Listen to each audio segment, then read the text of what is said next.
వేరే మత విశ్వాసాలను అనుసరించేవారు రిజర్వేషన్ల కోసం తమను తాము హిందువులుగా పేర్కొనడంపై సుప్రీంకోర్టు తీవ్రంగా మండిపడింది. అది రిజర్వేషన్ల స్ఫూర్తికి విరుద్ధమని, రాజ్యాంగాన్ని మోసం చేయడమేనంటూ ఘాటు వ్యాఖ్యలు చేసింది.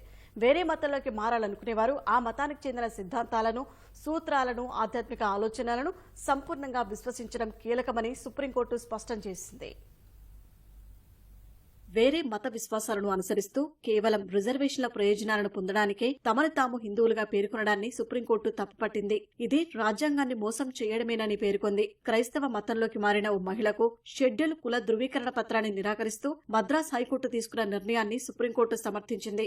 కేవలం ఉద్యోగ ప్రయోజనాల కోసం ఆ మహిళ తాను హిందువులని పేర్కొనడాన్ని justice Pankaj Mittal, justice R మహాదేవన్ల ధర్మాసనం 21 పేజీల తీర్పులో తప్పుపట్టింది. ఇంకో కీలక అంశాన్ని కూడా తీర్పులో ప్రస్తావించింది. వేరే మతంలోకి మారాలనుకునేవారు ఆ మతానికి చెందిన సిద్ధాంతాలను, సూత్రాలను, ఆధ్యాత్మిక ఆలోచనలను సంపూర్ణంగా విశ్వసించడం కీలకమని స్పష్టం చేసింది. మారే మతంపై ఎలాంటి విశ్వాసం లేకుండా మత మార్పిడి ఉద్దేశం కేవలం రిజర్వేషన్ల ప్రయోజనాల కోసమైతే అనుమతించమని సుప్రీం ధర్మాసనం వ్యాఖ్యానించింది. అలాంటి ఉద్దేశాలు ఉన్నవారికి రిజర్వేషన్ల ప్రయోజనాలు కల్పిస్తే అది రిజర్వేషన్ల స్ఫూర్తికి విరుద్ధమని అత్యున్నత న్యాయస్థానం వెల్లడించింది. సమర్పించిన సాక్ష్యాల ప్రకారం క్రైస్తవ మతాన్ని పిటిషనర్ అనుసరిస్తున్నారని, చర్చికి వెళ్తున్నారని నిర్ధారణ అయిందని ధర్మాసనం తెలిపింది.